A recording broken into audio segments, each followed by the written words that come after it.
लोग। I hope कि आप अच्छे होंगे और आपकी पढ़ाई भी अच्छी हो रही होगी। मेरा नाम है हेमंत सोलंकी और स्वागत है आपका मेरे चैनल एचएस स्टडी केंद्र पर। आज की इस वीडियो में हम क्लास 12th की जो हिंदी सब्जेक्ट है, हिंदी ऐच्छिक यानी कि हिंदी इलेक्टिव, जिसका कोड है 002, उसका हम आज सिलेबस देखने वाले हैं। ये जो सिलेबस होगा वो 2023 और 24 के सेशन का होगा, यानी एकदम लेटेस्ट सिलेबस है ये सीबीएसई का। तो चलिए इसको देखते हैं। तो देखिए, आपकी जो हिंदी की बुक्स हैं, हिंदी ऐच्छिक में 3 बुक्स है। एक अंतरा भाग 2, एक अंतराल भाग 2 और इसके अलावा अभिव्यक्ति और माध्यम और रचनात्मक लेखन। ये आपकी 3 बुक है। इन तीनों में से कौन कौन से चैप्टर आ रहे हैं, चलो उन्हें देखते हैं। तो सबसे पहले अगर हम बात करें तो हम फर्स्ट टर्म की देखते हैं। सबसे पहले किसकी देखते हैं? फर्स्ट टर्म की। फर्स्ट टर्म के चैप्टर्स को देखते हैं। तो देखिए, अंतरा भाग 2 की अगर हम बात करें सबसे पहले, जिसमें जो काव्य खंड है आधुनिक, उसमें पार्ट 1 जिसे जयशंकर प्रसाद जी ने लिखा है वो है देवसेना का गीत और कार्नेलिया का गीत। इसके अलावा अगर हम नीचे चलें तो पार्ट 2 जो कि है सूर्यकांत त्रिपाठी निराला जी ने लिखा है इसको, जिसमें आपको सरोज स्मृति जो काव्य स्मृति जो कविता है उसे पढ़नी है आपको। इसके अलावा पार्ट 3 जिसे सच्चिदानंद हीरानंद वात्स्यायन अज्ञेय ने लिखा है, इसमें आपको 2 काव्य पढ़ने होंगे, जिसमें सबसे पहला है यह दीप अकेला और मैंने देखा एक बूंद। उसके बाद में अगर हम बात करें काव्य खंड प्राचीन की, यानी कि जो प्राचीन कवियों ने लिखे हैं, उसमें सबसे पहले आएगा हमारा पार्ट 7 जिसे तुलसीदास जी ने लिखा है, जिसमें सबसे पहला जो काव्य होगा वो होगा भरत राम का प्रेम और दूसरा होगा हमारा पद। इसके बाद में पार्ट 8 जो होगा वो मलिक मोहम्मद जायसी ने लिखा है, जिसमें आपको एक कविता पढ़नी होगी जिसका नाम है 12 मासा। ये आपके काव्य खंड हो चुके हैं। अब हम देखते हैं गद्य खंड। अब हम गद्य खंड की तरफ बढ़ते हैं अंतरा भाग 2 के बुक में। तो इसमें सबसे पहला पार्ट जो कि रामचंद्र शुक्ल जी ने लिखा है वो है प्रेमगन की छाया स्मृति। इसके बाद पार्ट 2 जिसे पंडित चंद्रधर शर्मा गुलेरी जी ने लिखा है, जिसमें आपको पढ़ना होगा सुमरिनी के मन के, ये पार्ट का नाम है, और जो ऊपर लिखा हुआ है लेखक का नाम है। इसके बाद में पार्ट 4 जिसके लेखक है फणीश्वर नाथ रेणु, और इनका जो पाठ है उसका नाम है सनवदिया। जो सनवदिया है इसे आपको पढ़ना है। इसके बाद में पार्ट 5 जो कि भीष्म साहनी जी ने लिखा है, भीष्म साहनी जी ने लिखा है, इसका नाम है गांधी नेहरू यासेर अराफात। ये जो आपको चैप्टर है ये पढ़ना है। ये फर्स्ट टर्म का जो सिलेबस है अंतरा भाग 2 जो आपकी बुक है उसका। अब हम देख लेते हैं जो हमारी दूसरी बुक है अंतराल भाग 2, उसमें कौन कौन से चैप्टर आ रहे हैं फर्स्ट टर्म में। तो उसमें 2 ही चैप्टर आ रहे हैं, जिसमें सबसे पहला जो चैप्टर है उसका नाम है सूरदास की झोपड़ी, जिसे प्रेमचंद जी ने लिखा है। और इसके बाद में तो दूसरा चैप्टर है वो है पार्ट 3 बिस्कोर की माटी, जिसे विश्वनाथ त्रिपाठी जी ने लिखा है। और जो मैं आपको ये सिलेबस बता रहा हूँ, ये सिलेबस की जो वीडियो है आपको मेरे चैनल पर प्रोवाइड हो जाएगी। धीरे धीरे करके सारी वीडियोज आपको जो है प्रोवाइड हो जाएगी। उसके बाद में जो हमारा फर्स्ट टर्म था उसमें अंतराल में सिर्फ 2 ही चैप्टर आ रहे हैं। हमारी जो तीसरी बुक है अभिव्यक्ति और माध्यम की, उसमें कौन कौन से चैप्टर आ रहे हैं। तो देखिए विद्यार्थी लोग, सबसे पहली जो यूनिट है यानी जो सबसे पहली इकाई है वो है जनसंचार माध्यम और लेखन, जिसमें आपके 2 चैप्टर आ रहे हैं, जिसमें पार्ट 3 विभिन्न माध्यमों के लिए लेखन और पार्ट 4 पत्रकारीय लेखन के विभिन्न रूप और लेखन प्रक्रिया। दूसरी इकाई की बात करें तो सृजनात्मक लेखन आ रहा है। सबसे पहला है कैसे बनती है कविता, फिर पार्ट 7 नाटक लिखने का व्याकरण, उसके बाद में पार्ट 3 नए और अप्रत्याशित विषयों पर लेखन। इसके बाद में जो आपका अलग बुक में है टॉपिक, वो है आपका समाचार लेखन, जिसमें आपको उल्टा पिरामिड शैली, फीचर लेखन और आलेख लेखन, इन सब को भी पढ़ना है। उसके बाद जो टॉपिक है वो होगा पठित और अपठित गद्यांश और पद्यांश, इन सब को आपको प्रैक्टिस करनी है, इसका अभ्यास करना है। और इसके बाद आता है हमारा काव्यांश और गद्यांश की सह प्रसंग व्याख्या, यानी कि कैसे किसी भी काव्यांश या गद्यांश की सह प्रसंग व्याख्या करनी है, ये सीखना है और उसका अभ्यास करना है, यानी कि प्रैक्टिस करनी है।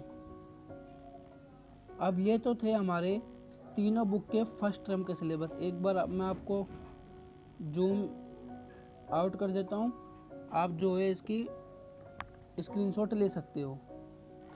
अब देखते हैं जो सेकंड टर्म में जो हमारा सिलेबस आ रहा है, अब हम उसे देख लेते हैं। तो चलिए शुरू करते हैं। तो वही हमारी 3 बुक होएगी जो कि मैंने आपको बता दिया है। पहली अंतरा भाग 2, दूसरी अंतराल भाग 2 और अभिव्यक्ति और माध्यम तथा रचनात्मक लेखन। तो चलिए शुरू करते हैं। सेकंड टर्म का सिलेबस अब हम देख लेते हैं। जो इसमें सबसे पहले काव्य खंड में देखते हैं, जो कि आधुनिक होएगी। पाठ 4 जिसे लिखा है केदारनाथ सिंह जी ने, इसमें आपको 2 कविताएं देखने को मिलेगी, एक बनारस और दूसरी दिशा। पाठ 6 जिसे रघुवीर साहे जी ने लिखा है, इसमें भी आपको 2 कविताएं पढ़नी है। सबसे पहले वसंत आया और तोड़ो। इसके बाद में जो है पाठ 9 है, लिखा है विद्यापति जी ने, और इसमें आपको एक कविता पढ़नी होगी जिसका नाम है पद। उसके बाद में पाठ 11 जिसे लिखा है घनानंद जी ने, और इसमें जो है आपको एक कविता पढ़नी होगी जिसका नाम होगा कवित।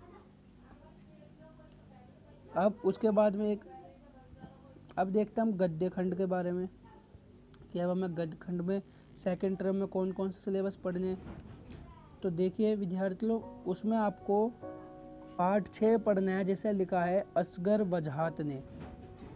इसमें आपको 4 लघु कथाएं होंगी। सबसे पहला होगा तो शेर, फिर दूसरा पहचान, तीसरी लघु कथा 4 हाथ और चौथी लघु कथा होगी साझा। ये चारों की चारों जो लघु कथा है वो आपको पाठ में पढ़नी होगी। उसके बाद में पाठ 7 जो है लिखा है निर्मल वर्मा जी ने, जिसमें जो पाठ का नाम है वो होगा जहाँ कोई वापसी नहीं। ये उसके बाद में पाठ 9 जिसे लिखा है ममता कालिया जी ने, और इस पाठ का नाम है दूसरा देवदास। इसके बाद में पाठ 10 आपको पढ़ना होगा जिसे लिखा है हजारी प्रसाद द्विवेदी जी ने, और इस पाठ का नाम है कुटुज। तो ये था आपका सेकंड टर्म का आधुनिक काव्य खंड में से और गद्य खंड में से, जो कि हमारी फर्स्ट बुक का था जिसका नाम था अंतरा भाग 2। देखते हैं जो अंतराल भाग 2 हमारी, उसमें सेकंड टर्म में कौन कौन से चैप्टर हैं।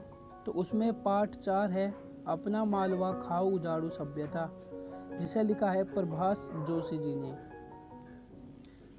और देख लेते हैं तो बस सेकंड टर्म में आपको अंतराल भाग 2 में एक ही चैप्टर देखने को मिलेगा। उसके बाद में देखते हैं हमारी तीसरी बुक जिसका नाम है अभिव्यक्ति और माध्यम तथा रचनात्मक लेखन। तो इसमें आपको सबसे पहली यूनिट जो है जनसंचार माध्यम और लेखन, इसमें पाठ 5 पढ़ना होगा जिसका नाम है विशेष लेखन स्वरूप और प्रकार। यानी उसके बाद में जो आपकी दूसरी इकाई होगी वो होगी सृजनात्मक लेखन की, जिसमें आपको पाठ कैसे लिखे कहानी ये पढ़ना होगा, और पाठ नए और अप्रत्याशित विषयों पर लेखन ये पढ़ना होगा। और देख लेते हैं नीचे कुछ टॉपिक्स हम पढ़ेंगे इसमें समाचार लेखन में। इसके अलावा फीचर लेखन, आलेख लेखन भी हम पढ़ेंगे।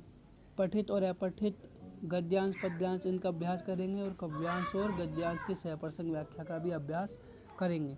देखिए ये जो नीचे के टॉपिक थे ये आपको फर्स्ट टर्म में भी देखने को मिले थे और सेकंड टर्म में भी, क्योंकि ये बहुत इम्पोर्टेंट है और ये परीक्षा में पूछे जा सकते हैं। इनके जो है 90% चांस होते हैं कि ये परीक्षा में पूछे जा सकते हैं। और ये जो सहप्रसंग व्याख्या है काव्यांश और गद्यांश की पेपर में पूछी जाती है। और उल्टा पिरामिड शैली भी पूछा जा सकता है और फीचर लेखन तथा आलेख लेखन भी पूछा जा सकता है। इनके बहुत बहुत चांस होता है कि ये पेपरों में आ जाए। और हम नीचे देख लेते हैं हमें क्या डिटेल मिली हुई है। तो हमें नीचे ये बताया गया है कि कौन कौन से जो चैप्टर है जिनमें से प्रश्न नहीं पूछे जाएंगे। तो दो से देख लेते हैं। पहला अंतरा भाग 2 में जो है सूर्यकांत त्रिपाठी निराला का गीत गाने दो मुझे, इसको 18 दिया गया है। यानी कि देखिए अभी हमने क्या देखा था कि जो सूर्यकांत त्रिपाठी निराला के जो थी सरोज स्मृति है ना, हमें सिर्फ सरोज स्मृति पढ़नी है, लेकिन इनकी एक कविता थी जिसका नाम था गीत गाने दो मुझे, इसको हटा दिया गया है। इसके अलावा जो विष्णु खरे हैं उनका एक कम और सत्य है, ये पूरा पाठ ही हटा दिया गया है। इसमें से कोई प्रश्न नहीं पूछेंगे, इस सिलेबस में से हटा दिया गया है। इसके अलावा केशव दास जी का एक पाठ है जिसका नाम है रामचंद्रिका, इसे भी हटा दिया गया है और पूरा हटा दिया गया है। यानी कि इनमें से कोई भी क्वेश्चन पेपर में नहीं आएंगे। इसके अलावा घनानंद का एक कविता थी सवेलिया, इसे भी हटा दिया गया है, इसमें से भी प्रश्न नहीं पूछे जाएंगे। इसके अलावा एक ब्रजमोहन व्यास जी ने लिखा था कच्चा चिट्ठा, इसको भी हटा दिया गया और पूरा पाठ हटा दिया गया है, इसमें से भी कोई प्रश्न नहीं आएंगे। इसके अलावा रामविलास शर्मा जी ने लिखा था यथार्थ में रोचते विश्व, यह भी विश्वम, यह भी पूरा पाठ जो है हटा दिया गया है, इनमें से कोई भी प्रश्न पूछे नहीं जाएंगे। अब देखते हैं हमारी जो सेकंड बुक थी अंतराल भाग 2, इनमें से कौन कौन से पाठ को उठाया गया है। तो इनमें सिर्फ एक ही पाठ को उठाया गया है जिसका नाम है आरोहण, जो कि पार्ट 2 है, इसको यहाँ से हटा दिया गया है, इसमें से भी कोई प्रश्न पूछे नहीं जाएंगे। तो आज की वीडियो में बस मुझे आपको ये सिलेबस ही बताना था। अगर आपको सिलेबस पता लग गया और वीडियो भी अच्छी लगी, नॉलेजफुल लगी, तो वीडियो को लाइक कर देना, शेयर कर देना और चैनल को भी सब्सक्राइब कर देना। और कमेंट में मुझे ज़रूर लिखना कि सर हमने सिलेबस को नोट कर लिया है और अब हम अच्छे से पढ़ाई करेंगे। मैं आपको एक बार इन फ़ोटोज़ को जूम करके दिखा देता हूँ, आप इसके स्क्रीनशॉट ले लेना। ये आपका फर्स्ट पेज है जिसमें आपको फर्स्ट टर्म का सिलेबस दिखेगा, इसकी आप स्क्रीनशॉट ले लें। उसके बाद में ये आपका जो सेकंड टर्म का सिलेबस है, आप इसकी भी स्क्रीनशॉट ले सकते हैं। तो चलिए मिलते हैं किसी और नई वीडियो में, जब तक के लिए जय हिंद, जय भारत।